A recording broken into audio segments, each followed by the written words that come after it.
જય શ્રી કૃષ્ણ, જય માતાજી. કેમ છો બધા? મજામાં? તો સ્વાગત છે તમારા બધાનો નવા વિડીયોમાં. અને અત્યારે જો ઘડિયાળમાં 9:30 જેવું થયું છે. મારે બધું કામ પૂરું થઈ ગયું છે અને ઓલા બે બેનભાઈ તો સ્કૂલે વહી ગયા હોય. મારી મમ્મી જો અત્યારમાં નવરા થઈ અને એ બધું કામ કરી નવરા થઈ ગયા ને તો એ કે અત્યારમાં કંઈ કામ નથી ને તો એ ઘી ગરમ કરે છે. એ કે લઈ થોડુંક ઘી ગરમ કરી લઉં, થોડુંક હતું તો એટલે પછી હવે 7મ 8મ આવે તો જોઈએ તો ઉપાધિ નહીં ને. તો એ જો એ ઘી ગરમ કરે છે અને હું મારે જો કપડાં ધોવાઈ ગયા ને એવું બધું કામ થઈ ગયું છે અને શાક ને એવું બાકી છે તો હું ફટાફટ એવું બધું કામ કરી લઉં અને એ કે હું ઘી ગરમ કરી. જય શ્રી કૃષ્ણ, જય માતાજી. કેમ છો બધા? મજામાં ને? જો અમે નવરા થઈ ગયા છે ત્યાં તો લઈ ઘી નું કરી દો. બેસું કરવો તો ખાવા તળું પડ્યું હતું તે કિલો જેટલું સેટી ઊનું થઈ જાય ને ત્યાં ઘી ગરમ કરવા મૂકીશ. એ મીંડું શરૂ કરવા આવે તો જો મારે શાક કરવાનું બાકી હતું તો આ કારેલાને બાફામાં રાખી દીધા હતા. તો કપડાં ધોવા આવી ત્યારે બાફા રાખી દીધા હતા. અત્યારે બફાઈ ગયા, ઢળી વટાઈ ગયા અને મસાલો બધો જો સરસ મજાનો તૈયાર કરી લીધો છે. ચવાણું ને સિંગનો ભૂકો અને સિંગ લોટ નાખ્યો બધા મસાલા નાખી દીધા અને હવે જો ભરેલ કારેલાનું શાક કરવું છે તો હવે આપણે કારેલા છે ફટાફટ ભરી લઈએ અને પછી શાક છે એને વઘારી નાખીએ. અને થોડુંક બીજું શાક પણ કરવું છે કારણ કે કારેલાનું શાક ખડવું હોય એટલે બધાને કંઈ ભાવે નહીં એટલે થોડુંક કારેલાનું કર્યું અને થોડુંક સાઈડમાં કંઈક બીજું શાક કરી નાખશું અને હમણાં બધા કારેલા જવારા પરથી ભરાઈ જાય એટલે ફટાફટ આપણે શાક વઘારી નાખીએ. જો અમારે આ 7મ 8મ આવે છે ને તો બારોબાર બધું એટલું ઓલું થઈ ગયું હતું ને આ કચરો ને એવું. તો મારી મમ્મી કે અત્યારે નવરા થઈ ગયા ને રસોઈ બની ગઈ છે તો કે બધી સાફ સફાઈ કરી નાખીએ. તો મારી મમ્મી જો અહીંયા સાફ સફાઈ કરે છે બધી એટલે કે 7મ આવે તો પછી ઉપાધિ નહીં એમ બધું સાફ સફાઈ કરી લઈ પછી 2-4 દિવસ ઉપાધિ નહીં થાય. તમે આવે શાંતિ બે દી નિરાયત હોય ને નકર તો આ ઢોર બેસે એટલે પોદરા નાન તેનું હોય બધું ભૂમું કરવું જ પડે. અત્યારે એને કચરો ભરી દીધો અને હવે કચરો હું છે ને એ ફેંકી આવું અને બધું સાફ કરી લીધું ને થોડોક કચરો હતો એ હરગાવી દીધો અને કચરો ભરી લીધો મારી મમ્મીએ. હવે બધી જો સરસ મજાનો એ બહાર સાફ કરી લીધું છે. ડેલાની આગળ તો સરસ ચોખ્ખું કરી લીધું છે બધું. અહીંયા ઘાસ હતું એ તો ઘાસ બધું દવા છાંટી હતી બરી ગયું. અહીં થોડુંક હતું એ બરી ગયું. હવે અહીં થોડુંક બધું કચરો હતો ને મારી મમ્મી કે વારીને ભેગો કરી દે એટલે અસર થઈ જાય. જો અમારે અત્યારે બપોરનો ટાઈમ થઈ ગયો છે એટલે જમવાનું ટાણું થઈ ગયું છે. જો જમવાનું બધું તૈયાર કરીને હું અહીંયા જમવા બેસી ગઈ છું. જો આ સરસ મજાનું આપણું ભરેલ કારેલાનું શાક છે. પછી સાઈડમાં બીજું શાક બનાવ્યું, સેવ ટમેટાનું એક શાક બનાવી નાખ્યું, સેવ ટમેટાનું શાક અને જો અત્યારે મરચાં છે, ડુંગળી, લીંબુનું અથાણું અને આ છે કેરી અને ગાજરનું અથાણું. આ બધી વસ્તુ આપણી તૈયાર થઈ ગઈ છે અને આના નીચે ડબરામાં છે રોટલા અને રોટલી.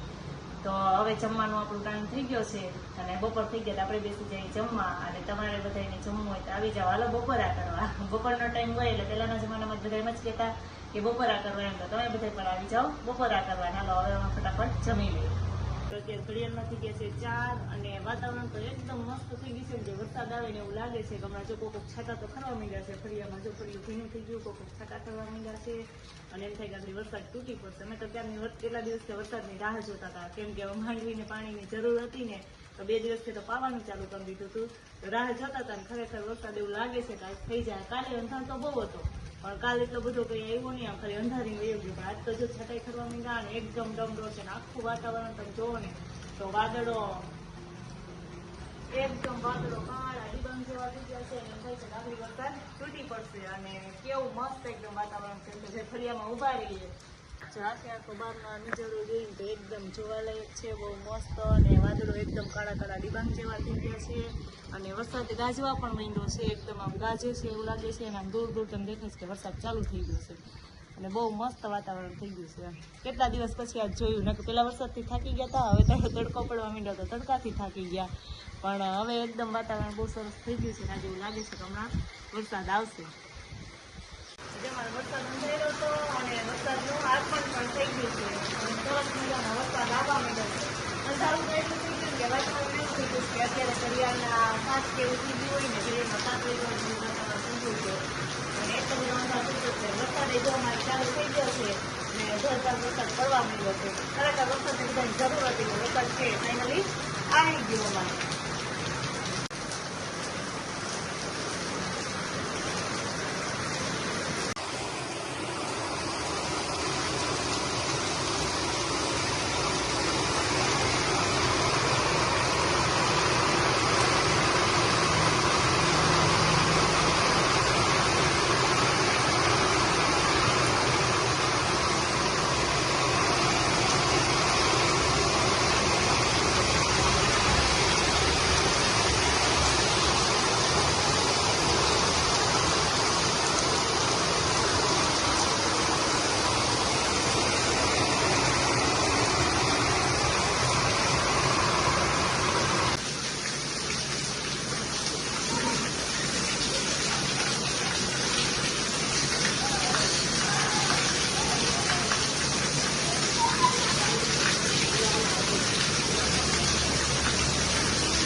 જો મિસુબેન છે સ્કૂલેથી આવી ગયા છે, આવીને નાઈ ધોઈને તૈયાર થઈ ગયા છે અને નવા કપડાં પહેરીને તૈયાર થઈ ગયા છે. કા અમારે તો નાઈને ગઈ હતી, અત્યારે વરસાદમાં પાછી નાઈ કા એટલે કપડાં પલળી ગયા એટલે અમે યુનિફોર્મ તો બદલાવાનો જ હોય એટલે પછી જો નાઈ ધોઈ મિસુબેન સરસમાં તૈયાર થઈ ગયા છે. જય શ્રી કૃષ્ણ. જય શ્રી કૃષ્ણ. જય માતાજી. જો તમે આજે તો હું વરસાદમાં નવા કપડાં પહેરી અને હું મારા ડાન્સની પ્રેક્ટિસ કરવાની છે તો એ કરું આજે જો. હા એને કાલે સ્કૂલે કાર્યક્રમ છે તો કાર્યક્રમ છે ને તો ડાન્સમાં રહેશે કા કાનુડો બનવાનું છે. શું બનવાનું છે? કાનુડો. કાનુડો બનવાનું છે એટલે ડાન્સની પ્રેક્ટિસ કરશે હમણાં અને પછી કાલ સ્કૂલે જઈને કાર્યક્રમમાં રહેશે એટલે કાલ ત્યાં ડાન્સ કરશે કા. કેવું ગીત છે ને તું અને કેવું ભૂલાઈ ગયું કનૈયા સોદાએ તેરા કનૈયા. કે કહી દઈએ જરા કેવું આવડે છે.